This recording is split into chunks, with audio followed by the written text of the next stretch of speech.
All right. Hey, everybody. Welcome back to the channel. This is Rob here at Smirking Gun Reviews, back with Corrie Shoemaker. And we are talking Agent Carter Season 2 today. This is our live review here on New Year's Eve. The last thing we're reviewing of 2020 is Agent Carter Season 2. Kind of crazy. I didn't even really think about that because the next thing I do is the live stream countdown, but we're not reviewing anything. We'll be talking about a lot of stuff, but we won't be reviewing anything. So pretty cool that I got you here, Corrie, on the last video of 2020 review anyway. Glad to be here. Awesome. It's nice that I'm actually kind of glad in retrospect that we took a few weeks off, because other than needing some time to kind of readjust a little bit, after seeing these first two episodes, I'm really excited to be talking about this, because this changes everything. Because like I was saying right before we went on, I forgot just about everything that has to do with season 2, like everything. And so let's not waste any time getting into it. I mean, yeah, everybody, if you're liking the content, please become a subscriber or hit the like button, all that stuff that I'm terrible at talking about. Also, after this, if anybody that watches this later, well, I don't know if it's too late or if it makes no sense to promote the live stream after this, if you don't actually see this till the live stream next is actually over. But in case it isn't, right after this video will be at 10 o'clock Central Standard Time. We are doing a 2021 countdown to say adios to 2020. We'll be talking about a lot of stuff for a couple hours. So look out for that. But we are here to talk about the first two episodes of Agent Carter. We're in LA now. It's 1947. Episode 1 is called The Lady in the Lake, and episode 2 is called A View in the Dark. I like both of those titles. The biggest difference, like, really is like how different LA is from New York, of course. It feels like a really great fresh start for Peggy. But it also like explains a lot for me of things that I had forgotten that connect to Agents of S.H.I.E.L.D. and Daniel Souza's character, what was going on, and what I remembered from season 2 of Agent Carter is not what was not correct memory. And so watching this now, and having seen Agents of S.H.I.E.L.D. season 7, I think differently a little bit about how I feel about Agent Souza. But I think that these first two episodes were great and sad. And I say sad because you could really see the larger world of the SSR and the beginnings of S.H.I.E.L.D. and how, we have New York, and now we have LA, and all the potential they had here, especially with this first case. It felt like a case that didn't have to necessarily involve anything bigger. We could have been the show could have gone a little more procedural if it had like a longer, let's say 5 or 6 seasons that they were thinking about trying to get out of this show, kind of like Agents of S.H.I.E.L.D. Like you could see all those things starting to happen, the world starting to get bigger, and knowing that this is it. We have 10 episodes and then it's done. And so it's really sad watching this and seeing the potential that was out there, because it really was, these first 2 episodes were really good at setting up a lot of different things and not necessarily stuff that would pay off for a while, or at all in some cases, And but we also have a few looks like kind of dropped stuff because of the move to LA. Does this? I don't know if she shows up later in the season, but was that it for Angie?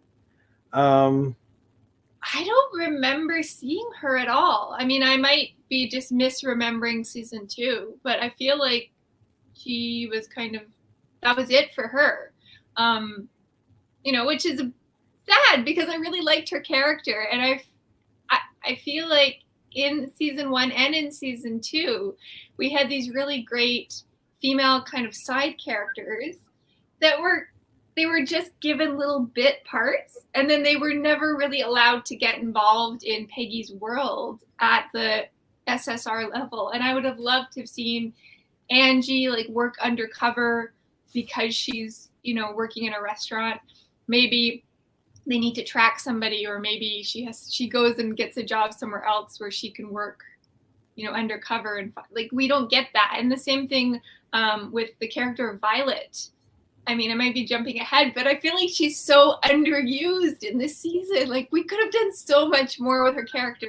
She has her moments, but she's a nurse. I mean, she could be the person doing like first aid emergency response when the team is getting, or she could have gone undercover as a nurse at like a private hospital somewhere where Isodyne was working and cloning something. Like there's so much more that these characters could have been doing, and that kind of bugged me about, they gave us the appetizer, and I'm thinking we could have a whole meal with this character. Why aren't you doing more? Well, the big loss they have for Angie is Angie was an aspiring actress and Peggy's going to Hollywood. Yeah. It's like that would have been one of the easiest scenes to write is Peggy running into Angie at the boarding house and saying, "Oh, well, I've got to go to LA for my job," and she'd be like, "I'm going with." Like, she'd be like, that's where you're going, to the heart of where I want to go. Let me go. Let me come with you. See if I can get anything started while I'm there. That's it. That's it. A couple of lines of dialogue. And she could totally like become friends with Whitney Frost, or maybe be like an understudy for her, and then be like, "Hey, Peggy, some weird stuff's going on here. Do you want me to investigate?" Yeah. No, that was a missed opportunity. But all in all, first we're talking about Lady in the Lake. So we've got the whole. I guess we should talk about the beginning before we get into the case, right? I was really surprised, and again, coming off of that, I'd seen this once before, but like I didn't remember any of this.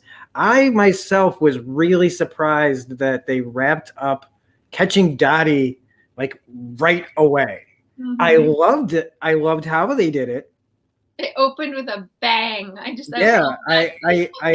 love how they did it, but I was really surprised that they just went, she's out there in the wind in season 1 and immediately get her in season 2. I know that this is not the last we see of her, right? I don't think so. But I was really surprised at that. The whole Peggy and Peggy being in the vault. I loved everything about this because they got me thinking about other things. I was not thinking about that she was going to be in there. Yeah. Because again, I did not allow myself to think that they were this close, like they were just going to catch her right away. Yeah, that they're one step ahead of her. Finally. Yeah, that too. I because they get you distracted with that she's disguised as Peggy. Mm-hmm. Then working with the other guys, then the whole thing at the vault and threatening the one guy and threatening the other guy, so that you're not thinking about it when the door opens and there's Peggy standing there with a shotgun. Great, like such a great entrance for the character, just there, and the look on Dottie's face of like actual like admiration, not like horror or fear or anything like that. It was like, oh wow, wow, there's some respect there, even though she's still gonna try to kill you. I want to be you when I grew up. Yeah, this scene, then you got them fighting like two cats in a bag, and is just such a great beginning to the season. And then the sack of coins Yeah, to the the back of slow-mo. the head. But also that she had them in her fists too. She had the roll of coins in her hands too. So they really came out swinging, man, literally. And I don't know. I just really loved it. It sounds like you really loved it too. I did. Because it was so satisfying, Peggy getting to to best her. Yeah. Yeah, But definitely. without rubbing it in or anything like that. It's just she gets taken away then, and it's all back to business as usual. Yeah. And I love that Dottie has this kind of like weird admiration, like she's like obsessed with Peggy. Everything's about Peggy. It's kind of like she's got a little bit off her hinge, off her rocker. She's not totally all there. She's probably looking for an identity that works for her. Hey, Silver Surfer, Happy New Year's to you too. I feel like she's looking for in her nutty way in a personality that she can stick with. Mm-hmm. And I think she saw Peggy's life and thought, I could do that. You know, she's the free version of myself without all the stuff that I've gone through. Like, in a way, she probably is envious of her, because if Dottie might be a cold-blooded killer, but I think she's also self-aware enough to know how messed up she is.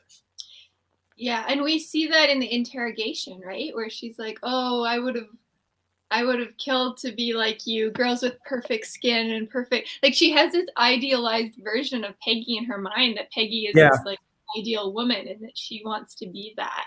And she's kind of obsessed with her. Like even when Thompson interrogates her and she totally bests him, her first response is, "No, you're doing this all wrong. You're too easy. We need Peggy." Like, just, you know, this obsession. Yeah, that was a lot of fun too, is seeing that difference in the interrogation styles of her and him still, like, again, like after last year, he had the writers had the opportunity to give this character some real growth. Yeah. But at the same time, it's like, is it very realistic that everybody just suddenly has a change of heart and is a better person? Some people just don't get better. Some people know better and still don't get better, because it means they would have to change their lives from the cushiness that they have right now. And even if it's false respect, they're still going to hold on to it. So, and he's like, Thompson here is in full force of that. The feelings of inadequacy and feeling less popular, and you know, the fact that all the guys are like, "Oh, Peggy's got him," like, all rooting for her, you know, and him sitting in the background having to hear this. And it's like, it's not enough that he got his initial praise for being a war hero that he didn't get, and he knows it, but now he's just making up reasons to be upset with her for praise that he didn't earn in the first place. It is just so, like, I hate to say that I was right about this guy, but he just, and he's chief now, right? Like he took Dooley's position. So like, isn't that enough? And it's not, because it's something about Peggy gets underneath his skin. And she even calls him on it. She says, if this is your inadequacy and that's why you're pulling me off the case, like, get over yourself. You know, it's more important for us to get Dottie than for you to feel like, you know, you're on your high horse. Yeah. And I think that hits it right on the head. She's a reminder of his truth. Mm-hmm. Every day she has to see him, or he has to see her be a real genuine hero with real earned respect. And every time he looks at her, he sees his lie reflected back, making him even more insecure and just can't, rather than again still rise to the occasion, he just gets her out of the way, moves her away, shifts her off. It's almost like getting, like, you know, when they, in the old gimmick in a movie where they'd be like, we're sending you off to a one-man station in Siberia. You know, it's kind of like that. It's just like he can't fire her, so send her off to Sousa. And but I mean, we needed a reason, fine. And if that means we get to see less Jack Thompson, then I'm also good with that as well. Yeah. So this sends us off to LA, where Sousa is doing like a 1940s X-File. What's that? Oh, he's chief now. So yeah, he's chief for the West Coast. Chief Sousa, yes, Chief Sousa of the West Coast branch of the SSR, and he's got, like I said, like a 1940s X-File on his hands, where he's got a frozen body in a heat wave in a lake. Yep. And I love that as a jumping off point. I love that it doesn't start with, it starts small. It starts out like a case that they need help with, and that brings Peggy out there to help him with it. Spoiler alert, guys, for anybody watching this, because we're talking about the whole thing. Really, I watched the first episode like kind of twice, and I was watching the cop, and I'm going, wow, we really should have kind of seen it coming, because he was sweating, but we were like always thinking, oh, it's just hot. But at the same time, I think that it was kind of telling that this guy was always in like a different, sick, like distress. Yeah. He was always under some form of distress, different degrees of distress. Yeah. I know in my notes, because I didn't remember this, I had written down, like, is he okay? Is he sick? Is he poisoned? Like, because he kept coughing all the time. And I'm like, well, it's not COVID, so... Yeah, the actor himself actually is he's played by this guy who I always mistake for another guy named Mike Nelson from Mystery Science Theater 3000. Every time I see this guy, I'm like, I have to do a double take. So being in LA with, for this case, and we get to see Jarvis out here, West Coast. I mean, and this is an easy one too. Like, right? They were able to easily write Jarvis and a backstory for Stark, but nothing for Angie. Sorry, it's just that Lindsay Fonseca is really great. So I'll stop talking about her. But I love Jarvis in this because he's really been changed by everything. And now being out there, away from the action, away from Peggy and the SSR and the events that took place in season 1, he's just out there floundering in LA, taking care of the property for Stark while he goes off and sows his wild oats still. And I really loved how he is trying to not tell her what he wants by just saying how awful everything is in LA. Trying to give her every reason to have him around by just saying how awful everything is here, without saying, I just want, please take me back. Take me with you. Until the end, when I love when he finally breaks and cracks and tells her like this. There's a few moments, and I'm really glad I watched the second episode or the first episode twice. I really didn't catch the subtext to how he was talking to her the whole time.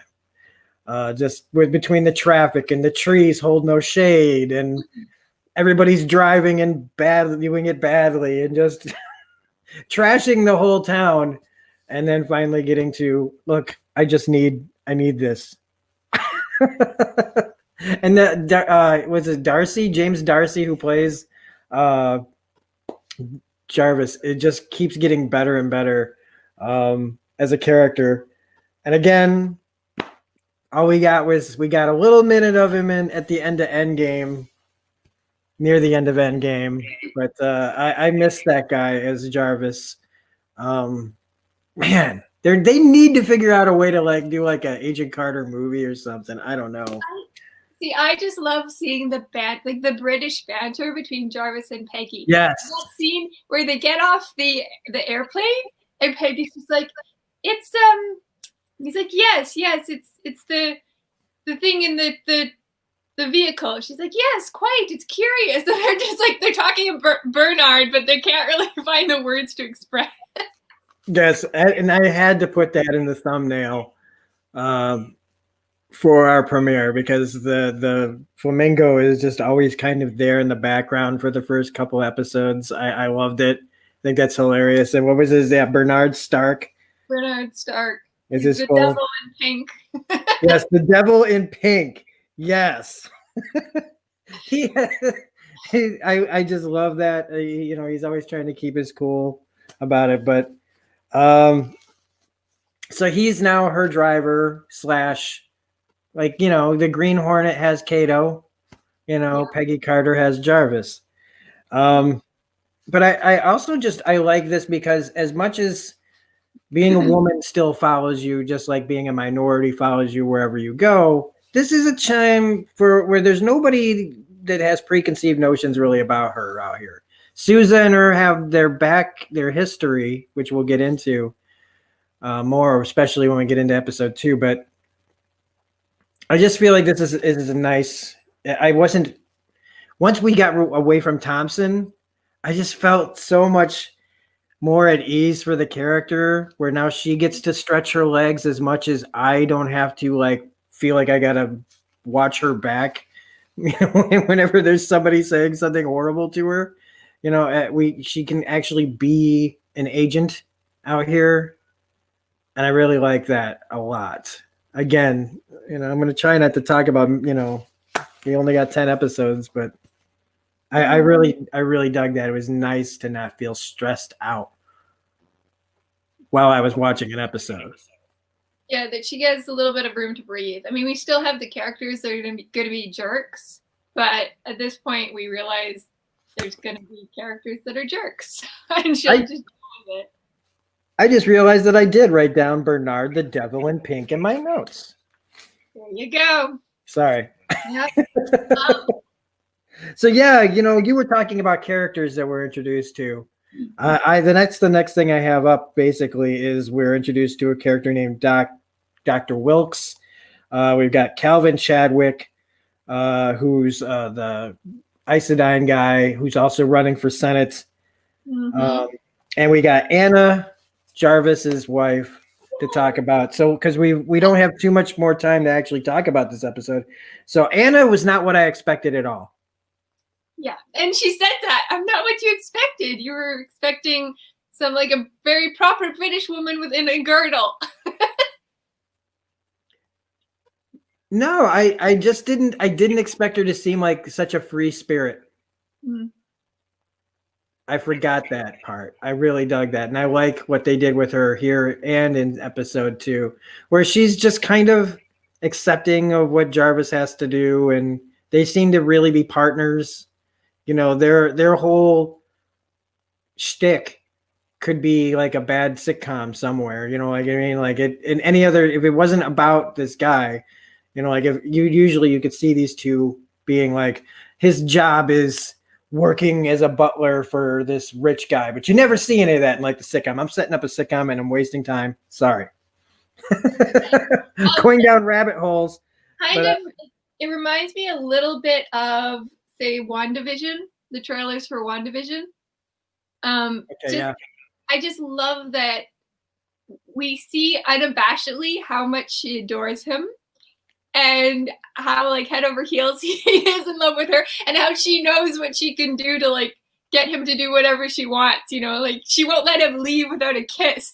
So in the one episode, she kisses him right in front of Peggy, and Peggy's like, Oh yeah, definitely marking her territory. You know, right?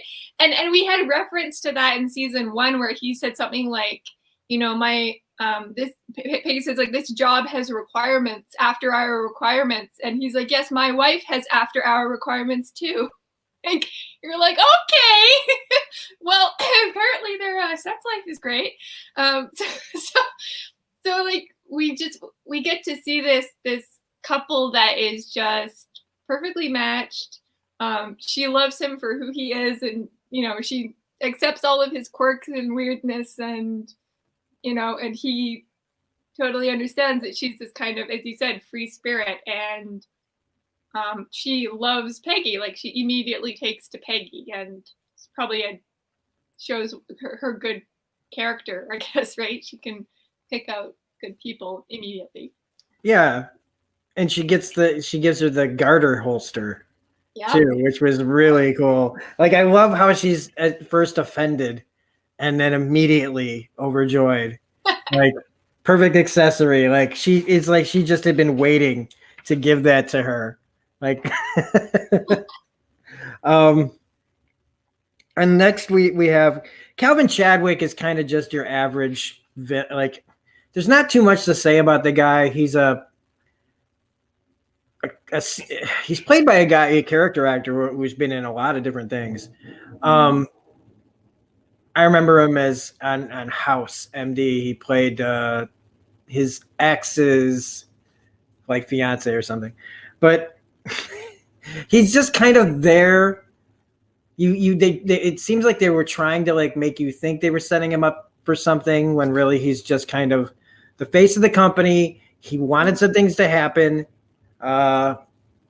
He's a Howard Stark, you know, kind of guy who likes to sleep around. He's kind of just generic. I wasn't impressed with him until you see, like, more about, well, not impressed with him, but, like, I like the stark difference between him and his wife. Mm-hmm. Where they set him up as this bad guy, but you find out later on what's really going on. So, like, there's him. There's not really much to say about him. Do you have anything to say about him? He seemed to remind me of our main villain from season 1.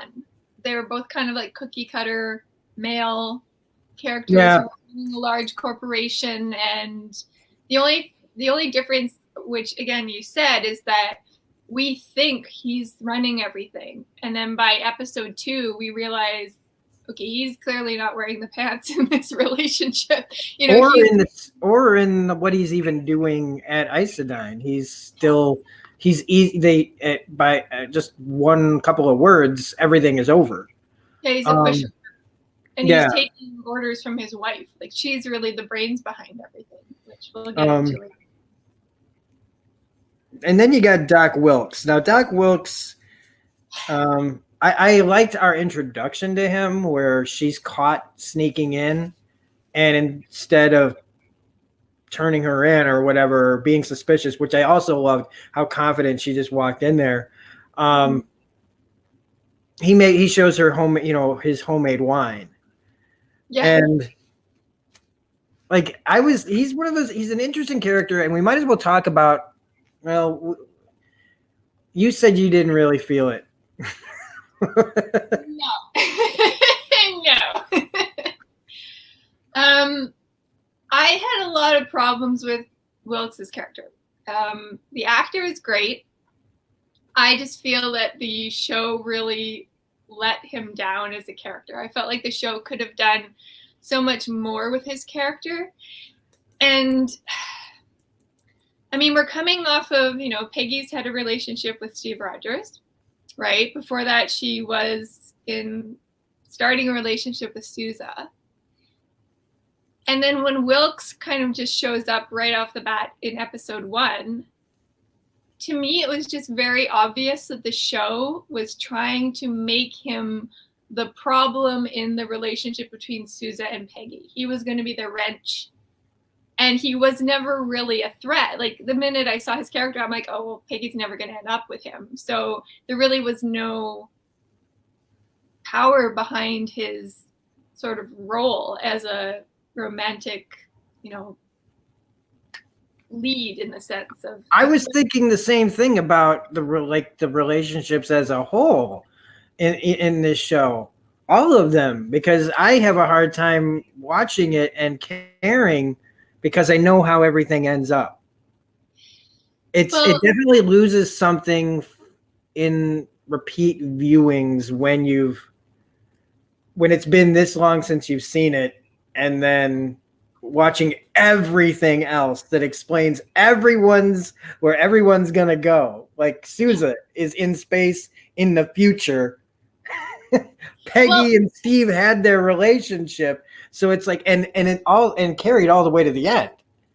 So looking at it from when we first saw season 2, none of that had happened. And yeah, even I can remember even thinking back to season 2, I never felt any sense of like tension or concern regarding Wilkes, because to me he wasn't even a contender on the list. yeah, I'm like, what is, and I felt like the showrunners were really pushing Wilkes and Peggy together. Like they were two magnets of opposite polar. And I'm going like, this is not going to work. You're trying to shove these two characters together. Like within the first episode, he's already asked her for her number. He's asked her out on a date.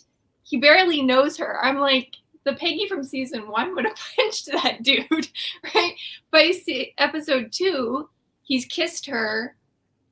And when he's presumed dead, Peggy has this like conversation with Jarvis about how upset she is and how she wished she could have gotten to know him better. And I'm like, I am not buying this, Peggy. Like, you barely knew the guy. Like, what possible connection could you have had in 2 episodes that makes you this upset? I mean, she wasn't even this upset about losing the member of her team in season 1. I just didn't see it, and I did have some other concerns with how Wilkes's character was presented. Like, I understand the showrunners, like, they want to put another character in the mix that is either a minority or a character that is going through something similar to what Peggy's going through as a woman in the 40s, right? So they've already done Sousa in season 1, and his disability was what put him at a disadvantage. So what are they going to do for season 2? Well, let's have a doctor who's Black, right? Like, yeah, that totally makes sense. And so then he tries to connect with Peggy where they're both struggling with how they're being treated. And we have that great scene where they go in, episode 2, I know I'm jumping ahead, and they need to get change for a payphone. And I think they handled this well because they very subtly referenced, the assumptions that were made about people who are Black, especially a Black man with a white woman. They walk in and the guy behind the till, his first question is, "Ma'am, are you okay?" And Peggy's like, "Yeah, I'm fine. We need change." So we see how immediately it's depicted as, hey, there's this Black man with this white woman. Clearly she's in danger, not, hey, they're actually friends or they're working together. So I liked how they did that. But what they're trying to do is create a camaraderie between those two characters of Peggy and Wilkes. And Wilkes is giving her the whole spiel of, yeah, I know how frustrating it is when people don't give you the time of day. I deal with that all the time being a Black man, which would be great if it actually worked, because he's giving her this spiel of, yeah, we have the same problems in a different, like, because of different reasons, but we're both struggling against the same thing. But then in the same episode, twice, he negates what she is literally telling him she wants, and he tells her, no, you want something different. So it happens at the bar where he asks her out, and she is like, okay, I'll go, but I'm only going because I want intel, because you have information. And he says, do you want a drink? She says, no, right? She's working on the job. And he literally is like, okay, 2 of this, and he orders the same drink for her that he orders for himself. Like, okay, first off, big problem with you refusing the fact that she has blatantly told you she doesn't want a drink. And then your next step is that I'm going to order for her exactly what I picked for myself. So like 2 big no-nos, right? And then later on, he coerces her into dancing. I say coerce because she didn't want to dance, right? She told him, no, I don't want to dance. And then he says, well, I'll tell you what you want to know if you go dance with me. So he's like manipulating the situation of, I want to get this beautiful woman to dance with me. I'll offer her what she wants, which is intel. And so I had a huge problem with that, because if you want us to like this character and trust this character, the worst thing you can do is then have him undermine Peggy's own free will and choice. Like, that does not make them fighting for the same thing. That just makes him another version of a guy in the 40s who doesn't take no for an answer. Yeah, as you were talking about it, I was like, wow, he's like the living embodiment of the "Baby It's Cold Outside" song. And I was like, this guy is not a Steve replacement. This guy is like a Howard Stark or a Bucky.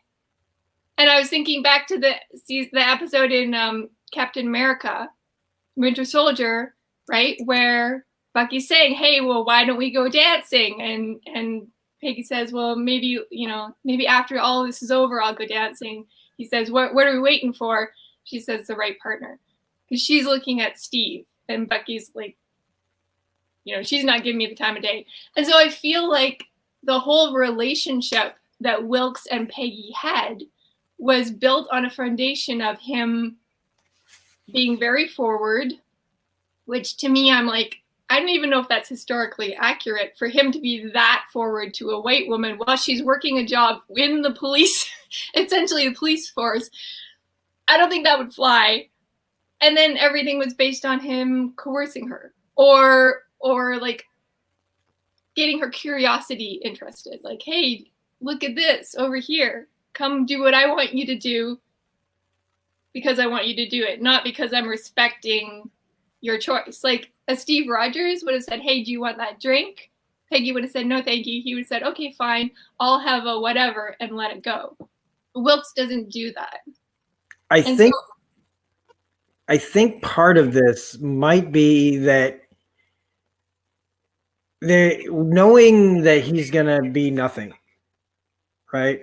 I feel like what they were trying to do was move their relation, like literally fast forward through stages of a relationship or how you get to know someone. Yeah. Because they had limited time they knew they had limited time with the character, and they needed him to be more forward to get to where they were going, knowing that it was just they were trying to force a connection in the script fast. Yeah. And so they decided to take logic out of it. Acting weird now, so I'm gonna just my whole PlayStation went into rest mode because I hadn't touched it in a while, so that's okay. They were forcing it in the script, and so they had to rush through all these stages that you would go through in a conversation or how you get to know somebody, and then it really leads to nothing. Yeah. So I get you when you talk about it like that. Absolutely. It's just, I don't know. And it's also kind of cruel, in my opinion, to do that to the character of Peggy, who just keeps, having guys come and go, and or like you've got the situation with Steve, you've got the situation with Sousa, now you got the situation with Wilkes. They were kind of toying, I think, or floating it out there that Thompson was into her too. And I mean, it's not unusual for an attractive woman to have, a bunch of different people, kind of into her, but it just felt like a lot, even for one show to have that many people after a character. It feels a little weird. And they could have done so much more with like Peggy and Sousa. Like, even if they wanted to bring Violet into the picture, why not focus on Peggy realizing maybe she's lost her chance with Sousa? And what does she do about that? You know, like they could have just focused on that instead of pushing another character because, oh, she needs to have a guy in her life. Like, is that the assumption? You know? So, not that there's anything wrong with having a romantic interest. Like, that is normal. But when it's just seems to be pushed into the story, that's when I have a problem. And I mean, another thing about Wilkes, like he says he's a self-proclaimed genius. That's what he says. And I'm like, what are you, Tony Stark? Like, like that's the only person who says he's brilliant, and Peggy just takes his word for it. Like, and he's okay.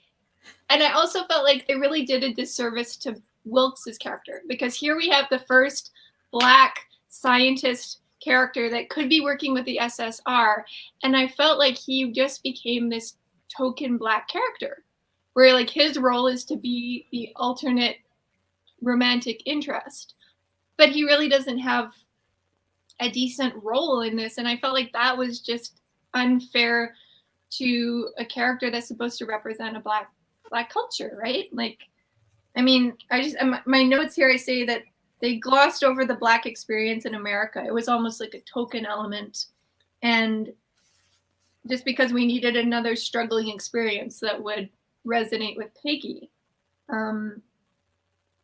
But he doesn't have, his backstory isn't well developed.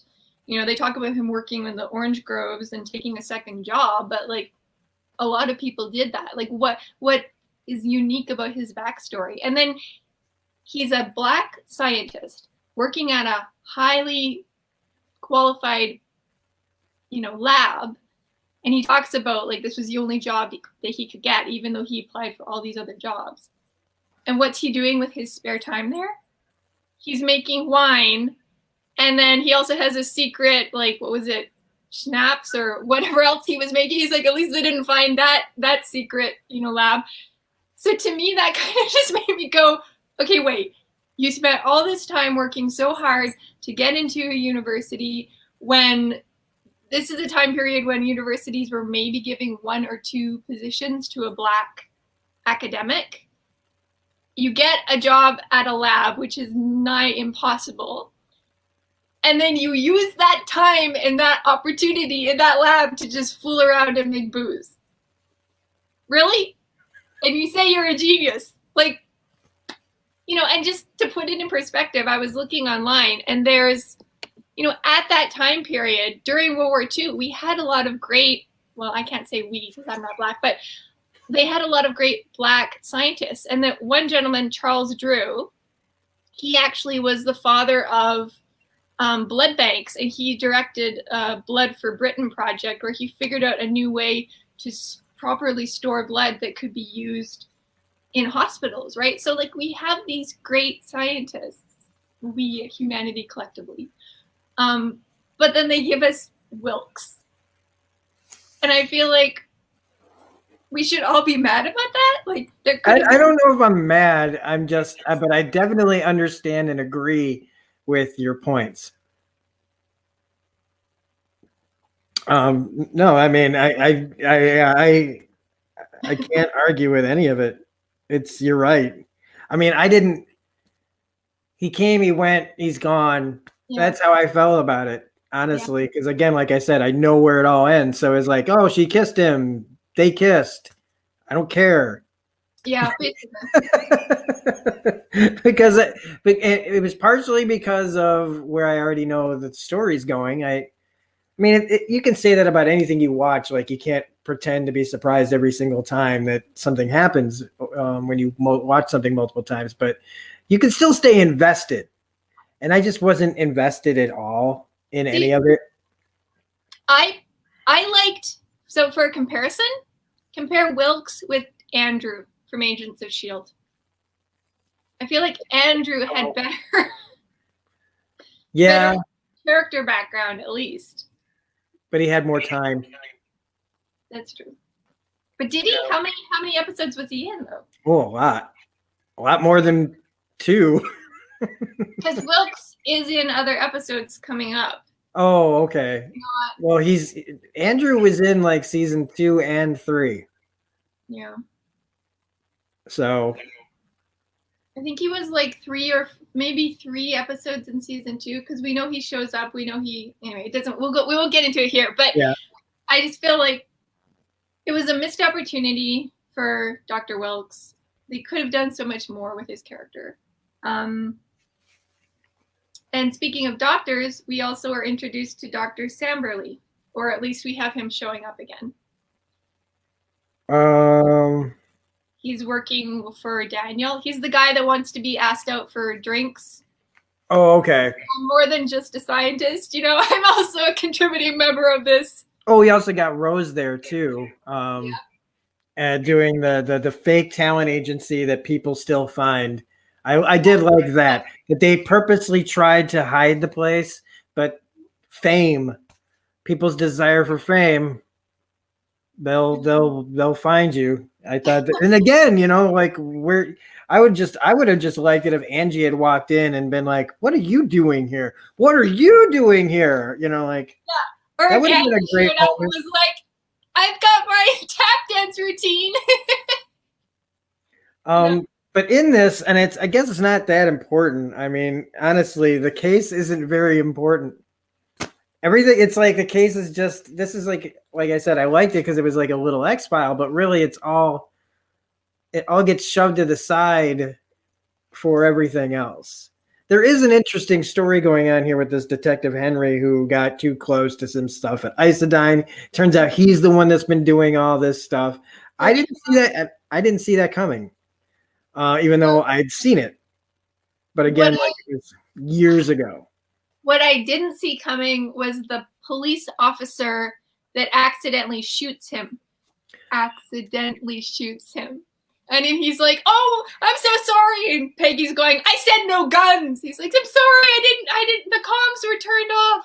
Yeah. I even wrote that down. And then he gets paid off for it, right, by Chadwick. And I'm going, "Oh, I should have seen that coming." Like, I had my doubts about the detective from the get-go. I was like, I don't know if I could trust him. But that police officer did not see that coming. They did some interesting stuff too. I mean, with the body and how it glowed completely, you know, it was completely frozen. I did like that. I thought that was interesting. I mean, and the thing is like they really could have taken this episode in some interesting directions. Unfortunately, it got overshadowed by everything else going on. Because I liked how she comes there and immediately is like, well, first let's make sure that the body and the frozen lake are even connected. Yes, I liked that too. Because Like, she's smart. She's thinking. Yes. And yeah. I like also how they figured out that the detective was involved. Yeah. When I think it was Sousa said something about the shoes were on the wrong feet. And then Peggy mentioned, like, yes, but the only person who knew that was the murderer and the detective. And then they go, the light bulbs. So, yeah, you know, he ends up being the bad guy, or, well, the unfortunate person that was doing all this and then killing. And then he dies himself. Oh, and he also takes Wilkes hostage. Yeah. See, I wish we could have just had Wilkes as not a romantic interest and just as another character that was helping out. Like, he's great because he shows up in the morgue and he's giving information on that, and you know, he gets taken hostage. Like, if they could have just removed the romantic angle, I think it would it would have been so much better. Yeah, because once they showed him with, like, what is that? Now we have to talk about the zero matter. Okay, so the zero matter, that's the monolith, right? Or I'm not sure. Or like, did it never, like, because it moves like the monolith. It opens up gateways like a monolith. Like it feels like, because we're blending the two episodes at this point. We've been talking like into both episodes, so we're just kind of like blending it all together. So we're kind of in a View in the Dark and the Lady in the Lake episode at the same time. But the end of the Lady of the Lake episode is where he shows up and. Yeah, when you see that, right? That's when I was like, I don't care about the romantic angle at all. All I care about is what he's doing in there. With the zero matter or the monolith or something like that. Something similar to that.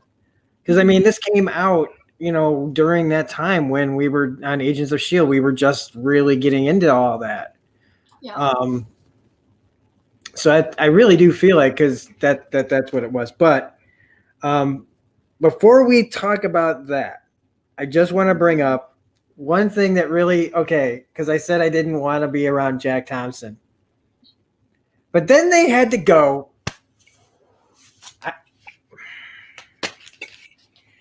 Then they had to go and bring one of my favorite character actors of all freaking time in, and that was, they brought in Kirkwood Smith as the FBI for the FBI.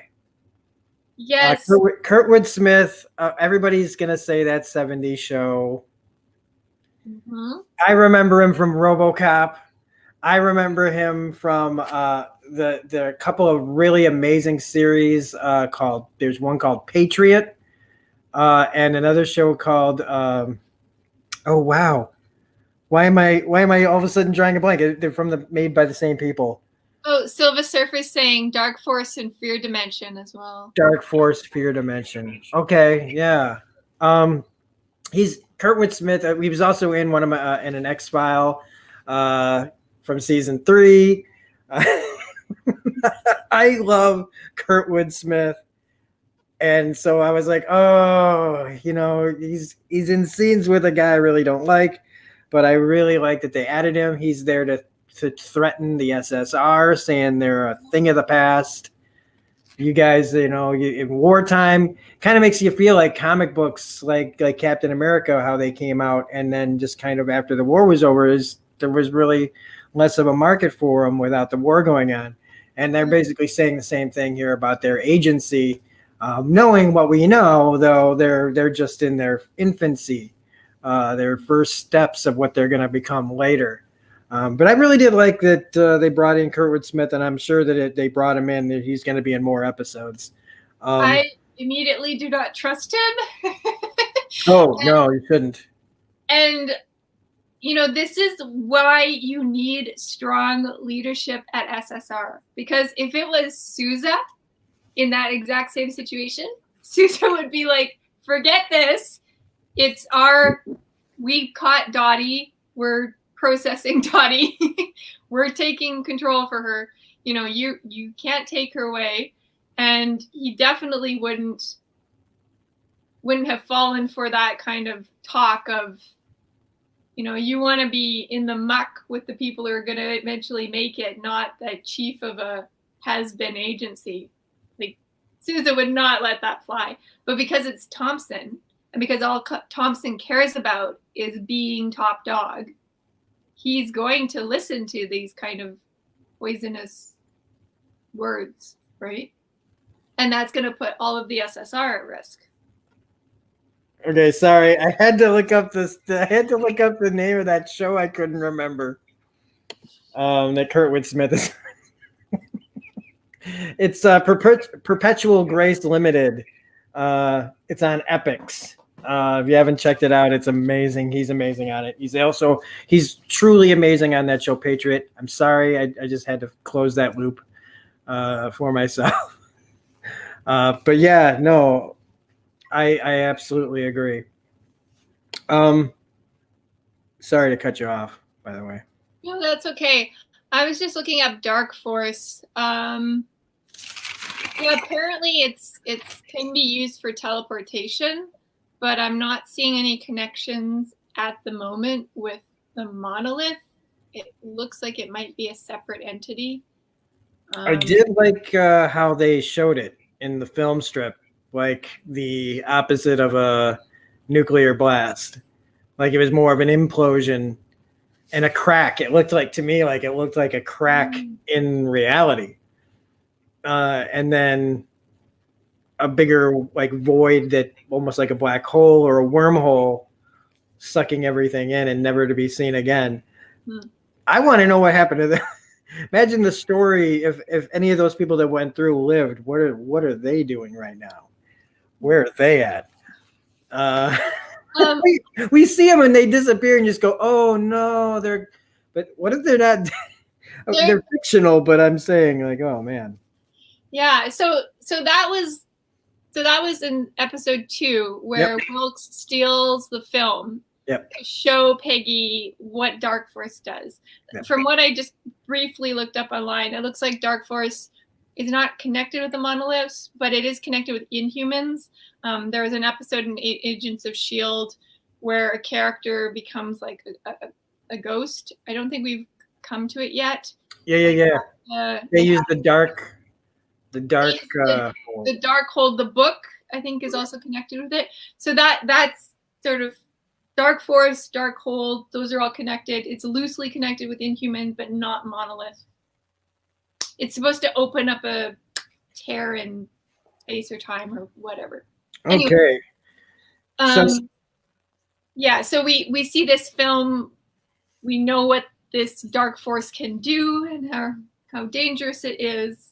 And now we know somebody's been following Dr. Wilkes. So they know that he took the film. They know that he's giving out information about Isodine's secret project. Well, really quickly before we dive deeper into that, the whole Zero Matter conspiracy and all that mess, I want to talk about Jarvis's exercise routine and the Tortoise of Fury. Yes. That was really, really fun and funny. I feel like he really wants to be taken seriously. He really wants to impress her, but and not feel and not be a burden.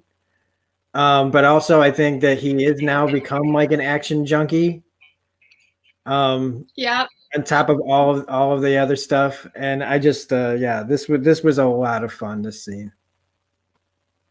I love the scene. Also, I love how it shows more about Anna's character as well, because they're sparring, and then he gets one up on Peggy, and he's literally pinned on top of her, like they're nose to nose. Right when Anna walks in, and instead of like the traditional like, what are you doing with my husband kind of thing, right? She's like, oh, did he catch you with his, Tortoise of Fury move?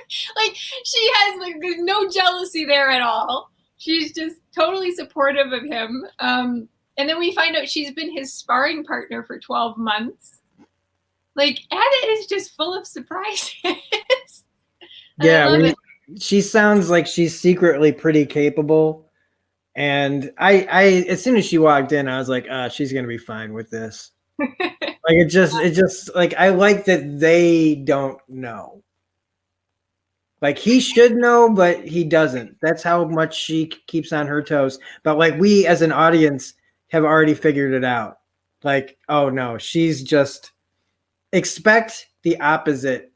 So basically she's a walking subversion of expectations. Literally, like anything you think is going to be the opposite, they go, well, it's more fun if we do it this way. And they're right. Sometimes characters can be grating like this, but she is not. She is definitely not, because she not only keeps us on our toes, she's keeping the characters on their toes. And that's fun for everybody to kind of not know. She's a wild card. Yeah. I think Sousa's girlfriend, fiance, is also a little bit of a wild card, but not in the same way. She's more of like to be set up to be like a damsel in distress a little bit more than Anna. Anna's more like you think she's a damsel in distress, and then she turned the tables on you. Exactly. And Violet, I mean, I love how they subvert expectations there as well. When Peggy, okay, backtrack. We find out episode 1, Peggy has called Daniel a number of times and left messages a number of times, and he has not gotten back to her. And we find out why. Well, because he has a girlfriend now, and he doesn't want to tell Peggy. Like, he just doesn't want to have that conversation. He's moved on. He's got a new job. And my assumption is that the reason he accepted that position as chief was probably to get away from Peggy, which is what Violet says later on in the series. Yeah. But, the end episode 1 is when Peggy finds out he's seeing someone, because she sees out the window when he turns her down and she asks him out for a drink. And then we assume, oh no, Peggy's going to be upset about this. But then episode 2, the two of them have already met. They're laughing and chatting. Violet's sharing like cookies with Peggy, and they're all good. Which is another thing I love about this show, is that we have female characters that are friends with other female characters instead of competing, fighting, over a guy or whatever. Yeah. Which is great. Well, then we have the awkwardness of that situation to the awkwardness of Sousa's two women, him having this whole conversation of keeping them apart, and they've already met. Yeah. They're in there thick as thieves already, to his horror. I thought that was another fun scene. I also really do like that they tried to incorporate the character of Rose from season 1 into this, giving us another character, just somebody to play off of a little bit. Somebody who's she'd basically be like, I don't know. Every one of these shows that has this kind of a little bit procedural or full on procedural, like NCIS, always has these kind of like the character like Rose. I think that's basically what they were doing here. In this case, it's not one of those grating characters. It feels like they know exactly when and how much to use her. Yeah. So I like that she's got like little bits of a relationship with everyone. You can tell that the way she talks to Daniel is different than the way that Peggy and her converse. Mm-hmm. And she has one of the best lines of the 2 episodes in season 2, where she's like, Jarvis says something about like, Captain Sousa seems extremely upset, and she's like, oh, like he's got a special kind of worry for Peg. And then what did she say? Also say where she's like, take the first door, or on the right, you can't miss him. Yeah, instead of you can't miss it. So she absolutely knows the reason Peggy's here is because of Daniel. And Jack Thompson smartly played it that way, because he says, Sousa specifically asked for you, and you see that change in Peggy, like, oh, he did? Oh, okay. So she leaves thinking Daniel's expecting her, maybe something more, maybe renewing what they had before. So that was kind of mean, but well played, Thompson, well played. Favorite line from episode 1 is Jarvis says, what do you do for relaxation? Assemble rifles? Oh, I liked it when, if we're going to do lines, my favorite line was when, I wrote it down too. Yeah, where she's like, somebody's like saying, what are you going to punch all the people in LA? Maybe. I need a hobby. I could use a good hobby. Yeah, she just says it so quick. Oh, I loved that. I loved that she just had that ready to go. And that is Peggy, right? Like she's the person who's going to punch her way through the problem, because, that's how she is. Was episode 1, was that also the episode with the horse race? I can't remember. I don't remember there being a horse race. I remember there was, they were trying to get information from Isodyne, the head of Isodyne, and Whitney Frost. Yeah. She's like, talk to Whitney Frost, and Jarvis is like, my middle name is Charm, and then he goes off, and he's saying that he's a director for a film company, and that's right. He's literally making up the movie, and the whole premise of the movie is like Peggy's life. It's like, no, it's a female agent, and she's, All right. So there's a couple other big things in here. One is this mysterious killer, who I thought was the actor James LaGrosse, but I'm not quite sure. The one who's cleaning things up for the council that we are introduced to. I don't know if this is, Hydra, or if this is just a group of rich guys, kind of like an Illuminati kind of thing. Yeah. Or Freemasons. more likely than not. We get reintroduced to Ray Weiss from season 1, who is Roxxon. So we see these corporations are all in on things. Also, the fact that they credit the man on the right to Roxxon to the orchestrating the crash. The crash of 29. The great. Ugh, I can't believe And that. all the dividends, they talk about how well that they all did off of this. So these are the people that are controlling things. Basically, how it is now. Yep. Yep. Basically, how it is now. We're seeing the people behind the thing. That's one of the reasons why I liked the X-Files, was when they introduced the gray people, the people that walk between the raindrops, the people that everybody knows is out, everybody knows, but nobody can prove that they're in charge of things. And here we see it like behind the curtain, and how our bad guy, Chadwick, is just a cog. He is just a pawn for the bigger council. I thought this was a really effective scene. It kind of scared the crap out of me a little bit just because I didn't remember it. And again, setting up a bunch of stuff that's going to go nowhere, but like knowing even way back then that this was going on.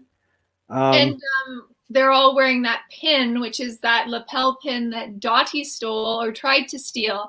And she had that line at the beginning, or she says something about, sometimes a pin is just a pin, or maybe I'm not using it because of what its value is. Sometimes things can open other things. Like it's not just money and everything. Yeah. What else do we have here? Okay, so we got to talk about Miss Frost because we've only got about 15 minutes left. Okay. All right, so I was, again, I at first I was like really sympathetic towards her at first. I knew that there was something off right away. We know that Chadwick's bad. I figured she was bad. And so they give us that really strange scene in here where you see what it's like as to age in Hollywood.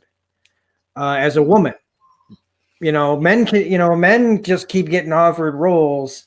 You've got all these people picking apart every little thing about her. And so you sympathize with this character. They wanted to set up her motivations here of she's not just a housewife. She's an actress. She's got a pretty good life, but she's seeing age is starting to make her star fade. Mm-hmm. And that desperate, her husband losing what he's losing now at the same time, it's all of a sudden, that sympathy starts to go the other way. Because the scene with him and her, where he tells her everything that's going on, right? But the dialogue is very loving. The dialogue is very comforting. They're talking very nicely to each other, but the music never stops being like tense music playing the entire time, meaning something here is so not right. Yeah, she's like playing the role. She is the consummate actress, right? Yeah. She's, of course, yes. I love like that scene with the director where the director's, he calls costuming, and he's like, he wants the clothing tighter. And she's like, I can't breathe as it is. He's like, well, somebody's going to be skipping lunch. Like, what? Okay. And then he wants makeup to come and get rid of the wrinkles under her eyes and lighting. He's like, I thought you were good at dealing with older women. Like, and she's not even old. Like, and the thing that's kind of disparaging about this is happening now. In Hollywood. Like this. It never stopped. Yeah. It doesn't stop. I mean, there's some people that are probably more cautious now. But it's still out there because people know that the sad thing about fame is the people who know you, people in charge know you want fame. People are, how many people want fame, and they know that desire to to give their lives meaning in that way, they know that so many people are amenable to doing basically whatever. I don't want to go down this. We're not talking about this officially in this, but I mean, it is very telling. We always blame the people who do it, and they should be blamed. There's also that part of me that's always been like, if it wasn't for that death, I don't want to be on the wrong side. Because anytime you don't, like, if you sound like you're not completely siding with victims, you get, torn apart. What I'm saying is like, it takes two to tango sometimes. And it's like, if the desire wasn't there, they wouldn't be able to do this. But it doesn't change the fact that it's scummy and they shouldn't. Mm-hmm. But it's like one thing can't exist without the other almost, it seems like. And so everyone's you see her at the end of this, like, the thing about her end game here is I don't know what it is. Because she's terrified of aging. She's terrified of something other than aging, it seems like to me. She goes down, like, what does she know about the zero matter that's so that causes her to go down to where Wilkes is and threaten him to give her the stuff, other than its monetary value, its value to the furthering, like how much money you can make off of it. Mm-hmm. What is the higher motivation? Because once the accident happens, right, they drop the thing in their little spat going at each other and it gets loose and they run and we don't see what happens to them. Yeah. And the next time we see her, we see it's inside her. Yeah. She is the zero matter now. Yeah. I'm still like, and I know that they're gonna probably explain it to us, but I've joked that I wish I could flashy thing myself, Men in Black style, to forget stuff, and experience it for the first time again. But that's what's happening right now, is I am experiencing this like almost like the first time. So I don't know what her motivations are. I'm literally fascinated by why does she want this thing so bad? Because what does that help her? How does that really, in the end, help her? Yeah. If her biggest worry is just being relevant and not being old and being able to act. Well, we know from these two episodes that, she was very upset that they're closing the program down. So there's some reason why she's invested in the program. And then she tells Wilkes, I know more about this than you do. So she has some kind of insider information. Now, I remember the season 2, so I'm not going to give anything away. But from what we've seen in episode 2, we know that she knows the value of this zero matter is more than just financial. There's something else there. What that is, we'll find out. Yeah, now I'm like I actually have like anticipation now, because season 1, I remembered a lot of season 1, even like, but it was mostly emotionally. I remembered season 1. Season 2 is a complete blank. Yeah. Season 2 is a complete blank. Like, so Wilkes is gone, but you said he's coming back, so I kind of thought that was the case. I just didn't know in what context he'd be back. I'm not sure if Kirkwood Smith comes back. I said he did because I was like, well, they brought him in, but I mean, if he was somebody who was supposed to like show up later in like another season, I don't know. So I do like that I don't know everything. Before we finish up, though, I want to talk about Stark's car. Oh. Wow. Because I just thought that was really, it was a really, really funny scene. The fact that he has mirrors on the roof of his car when you flip the seat back cracked me up. Like, there's no, like, where's the radio? Like, where's the actual stuff that comes in a car? Man, it made me miss Chris Cooper showing up. I just wanted him to just show up. There's champagne in the vehicle. You're driving and you're drinking. That's the 40s, right? Right? Getting away with all that. That was really good. But this, I mean, this kind of comes around to help Peggy, the SOS Yes. message, right? Because The sock on the door. the sock on the door, right? When her and Wilkes are being chased by essentially hitmen, their tires have been slashed. I love that we find out that Wilkes was in the Navy because she gives him a gun. She's like, "Can you shoot?" And he's like, "Yeah, I was in the Navy." I keep trying to place him in the Marvel universe, and I didn't cheat or not like cheat. I didn't do extra research and prepare like to see if he is anyone who's someone in the Marvel 616, but he seemed to me like somebody who was going to matter. And I guess he will matter in some form down the line, but it's like you said, he was a character that didn't get who was kind of done a disservice. Yeah, he was rushed. If they had cut the romantic plot line and just let us get to know him as a character and develop him as a character, he would have been so much better. I think it's because it's like a lot of shows that have that suffering thing where they bring in a really good guest star to be a romantic interest for your main character, knowing that main character isn't going to be the person that they ever end up with. It's always going to be the person that's already on the show that they did a will they, won't they kind of thing. And I think that is right now the only thing that this show suffers from is we didn't have that problem in season 1.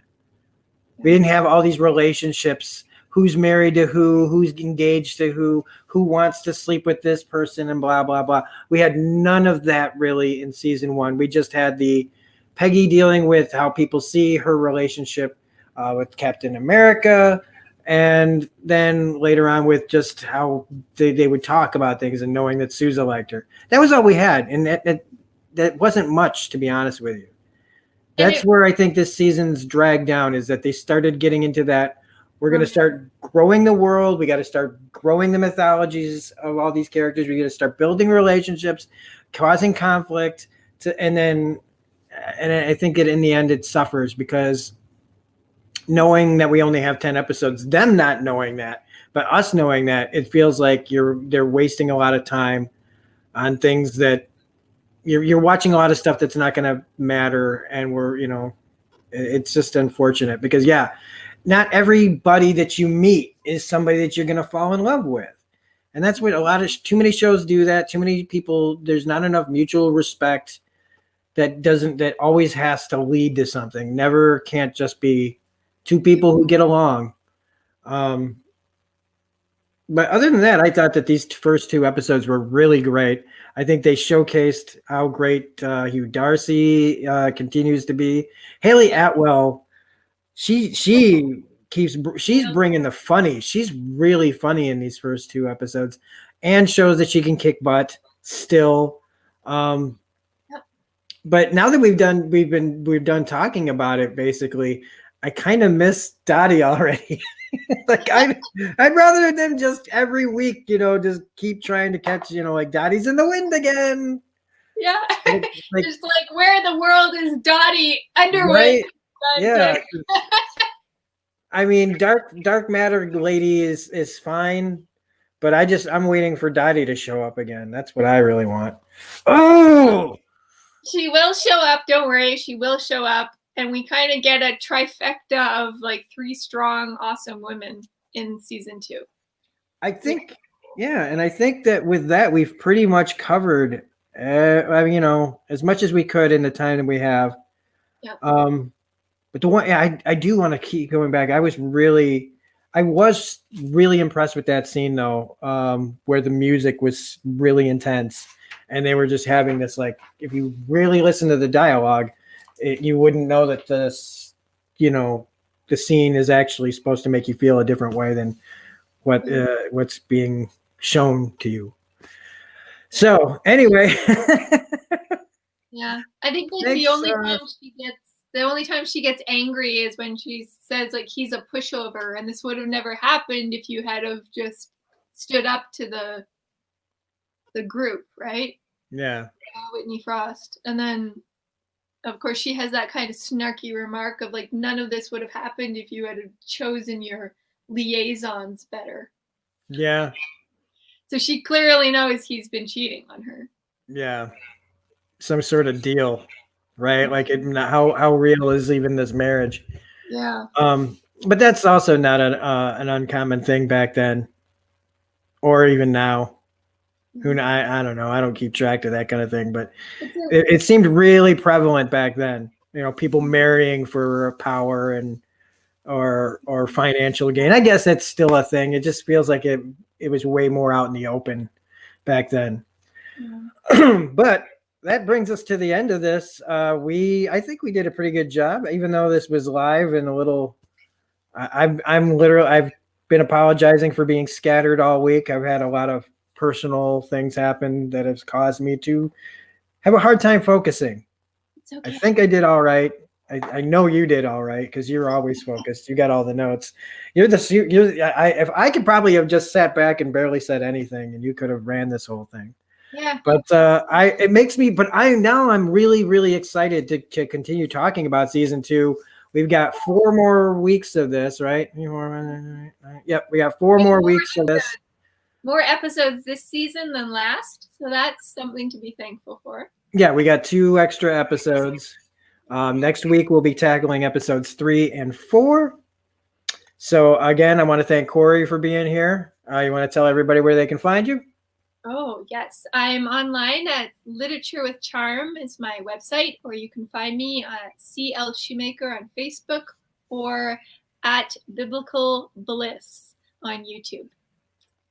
And of course, you can find me here at Smirking Gun Reviews, on Twitch at Smirking Gun Plays, on Twitter at reviews_gun, on YouTube actually at Smirking Gun Plays sometimes. And right after this, in about half an hour, we're going to be starting another live stream that if you're watching right now, we'll be doing a countdown to 2021, complaining about 2020 for one last time. It's going to be wild probably because I've got this is going to be the unfocused. This is where the kind of live stream you get to be really unfocused and just say whatever. Yeah, I don't think it's going to be for the faint of heart. So Dana and Deborah, thank you for the comments. Yeah. Happy New Year to you as well. I'm wearing my little Happy New Year little head. I have my reindeer antlers over there. I almost grabbed them, but I didn't get anything else for New Year's celebrations. It's still just me and my Captain America shirt. Hey, Peggy would approve. Yes. So we will be back next Thursday, same cap time, same Peggy channel, to talk about episodes 3 and 4. So if you like this, please hit the like button, comment, share, subscribe, hit the bell for all notifications. Go subscribe to Corrie's stuff. Go check out her websites. And also, let's bring up the fact that his Dark Materials just ended. So that review's up on the channel. We've still got, what are we doing now on the channel? We've got Agent Carter. That's about it. It's the only thing that's planned right now is Agent Carter. So up here somewhere, you'll see reviews too. Dee's reviews. We'll be doing a whole review of Agent Carter season 1 with 4 people chiming in. So if you really like that, one's going to be a blast. Yeah. All right. So thanks for watching, everybody. I really appreciate it. Hopefully we'll see you next week. Otherwise, hopefully we'll also see you over at the 2020 live stream that's happening, 2021 live stream that's happening in about 20-ish minutes. Right. So thanks for watching, everybody, and we'll see you next week. Happy New Year. Agent Carter. Bye. Yeah, happy goodbye 2020. Indeed.